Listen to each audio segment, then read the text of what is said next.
previously. Labour Chief Lord Chief Wong says the job market came under severe pressure in the fifth wave of the epidemic. An economist from Texas, Gary, says he expects unemployment to rise further before reversing course. It's quite likely that the system room for increase to around 5.2%. It's not like a massive increase. However, indeed, things haven't really improved that much in most of the April, and therefore it's quite likely that a lot of employers may still be rather conservative in terms of employing more people. And of course, beyond the domestic restriction, there's also a risk that Hong Kong is facing uneven recovery in different sectors. And of course, on the one hand, finance and logistics have done quite well, and retail, catering, accommodation, or construction will probably pick up when the restrictions are lifted. Health officials have reported 628 COVID infections, 40 down from the day before. All but 25 were local. There were 26 more deaths. The Centre for Health Protection also received reports that 5 school staff and 2 students had come down with the virus. A total of 6 schools were involved, and 5 of the patients had recently been on campus. The centre's Albert O said the figures were expected, and the most important thing is that teachers and pupils test themselves every day before going to school.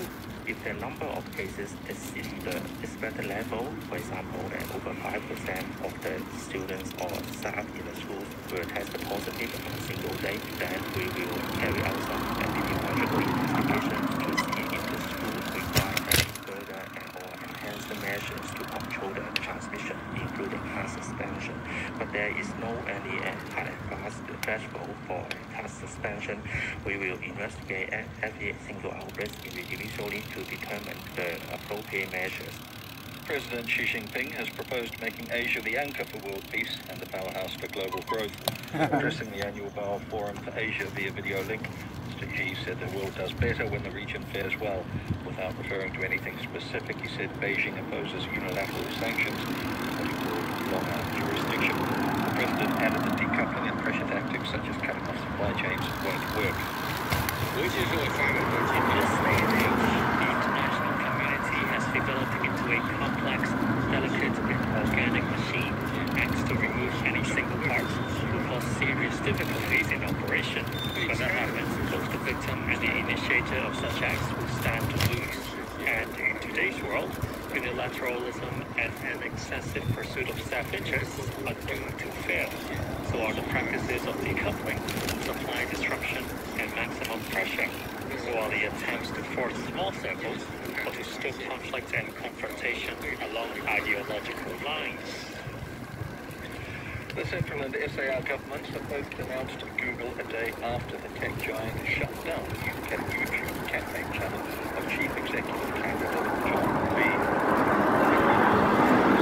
Foreign Ministry spokesman Wang Wenbin accused Google of becoming a political tool of the United States government and of interfering in other countries' affairs when it terminated Mr. Lee's channel to comply with Washington's sanctions. Mr. Wang accused the U.S. of trying to disrupt the upcoming chief executive election, but said any such effort would fail. Hours later, the Hong Kong government said all sectors of society strongly oppose and express extreme outrage at any form of foreign interference. It includes efforts to disrupt next month's polls by undermining freedom of speech and the dissemination of information, as well as fairness and impartiality on the internet. It added the government will make sure the CE election is conducted in a fair, just, and open manner. And on to the weather. It will become cloudy overnight. The minimum temperature will be around 23 degrees. It'll be hot with sunny periods and 1 or 2 showers tomorrow, and the maximum temperature of about 29 degrees. And we can expect light to moderate east to southeasterly winds. In the outlook, we can expect sunny intervals and a few showers in the next few days. Currently 24 degrees and 87% humidity. You're tuned to RTHK. The time is 5 minutes past 11. The hospitality industry has been welcoming back diners following the relaxation of social distancing rules and says it will hopefully finally improve their income. Restaurants can now provide dine-in services up to 10 p.m. for the first time since the Omicron outbreak began in early January, as David Fang reports. Wong Kit Long, who heads the Institution of Dining Art, said his group's restaurants are almost fully booked for the next 2 weeks, which brings businesses almost back to pre-pandemic level. But he told commercial radio that since only 4 people are allowed per table, traditional Chinese restaurants may not benefit as much, even though they can now host banquets for a maximum of 20 guests. If the 20 people have to sit at 5 tables, not everyone would rush to make a booking for a Chinese restaurant, even for Mother's Day. But at a restaurant in Bangkok, people were eager to eat together in groups of 4 for the first time in more than 3 months. They included this woman who brought her parents to enjoy dim sum again.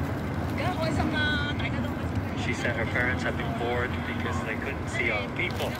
Just making phone calls isn't enough, she said. It's much better being able to meet up.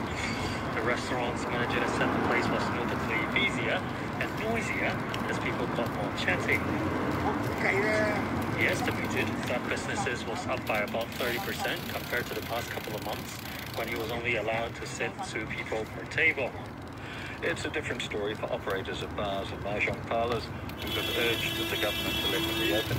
They say it's unfair they have to remain shut when the COVID situation has eased and the premises are back in business. The operator said they follow COVID rules and their businesses are particularly high risk. Chris Chung, a mahjong parlor sector representative, said the authorities should also give them more financial relief. We appreciate for the help of the government, but we don't want to look like a beggar because what the government pay to us is really not equivalent to what we lost. At least some reasonable amount. The really small amount we cannot support the livelihood of the staff, the livelihood of the operators. If the government continue to use this kind of epidemic measurement to suppress our industry or to fight against the epidemic, you know what? We see no future for us at all. Not only for our industry, but for other industry as well. 4 students who are infected with COVID and 2 who have been quarantined will send the university entrance exam at the Penny's Bay quarantine facility tomorrow. Natalie Chick reports. The Hong Kong Examinations and Assessment Authority said each of the students will take their English exam in a room at the Penny's Bay facility and be monitored by an invigilator in another room via webcam. The exam process will also be recorded. Using a broadcast system, invigilators will instruct them to begin and stop writing, and students will also be able to ask for permission to use the toilet or for extra answer sheets. When the exam ends, candidates will place their answer books in separate plastic bags. The authority says 60 invigilators will be available, and more can be trained if needed. Shanghai has reported 8 more deaths of people with COVID and more than 18,000 new local infections. The city's death toll in the current outbreak now stands at 25. Here's Natalie Ching again. Officials say the 8 people who've died all had other illnesses apart from COVID, including coronary heart disease and kidney failure, and it was these other problems that was the direct cause of their deaths. The Shanghai Municipal Health Commission says 6 of the 8 patients were not vaccinated against COVID. It reported 18,495 new local infections, down around 400 from the previous day. The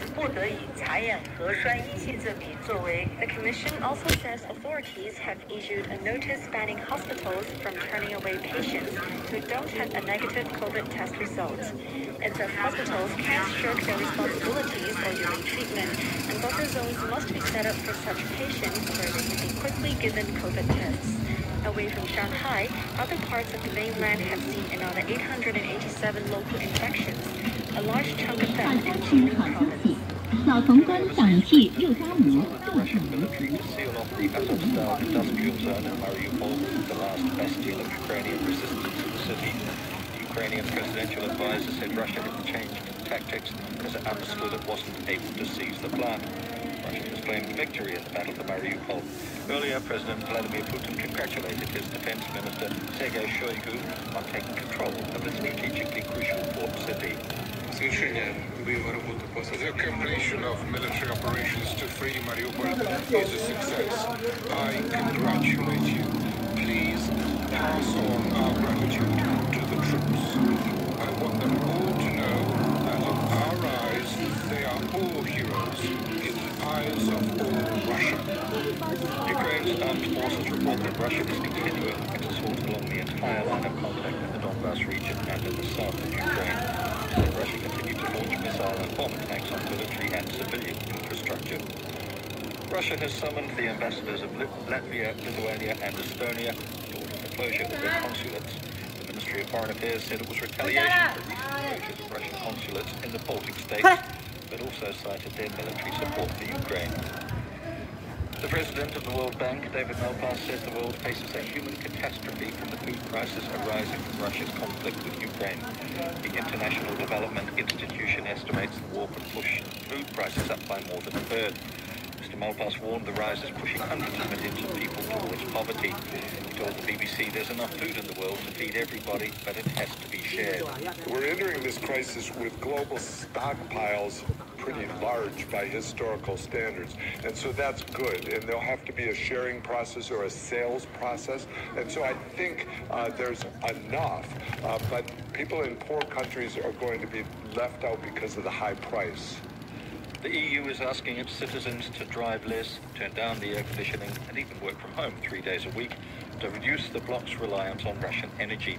The measures drawn up with the International Energy Agency will help save money, reduce climate impact, and show solidarity with Ukraine.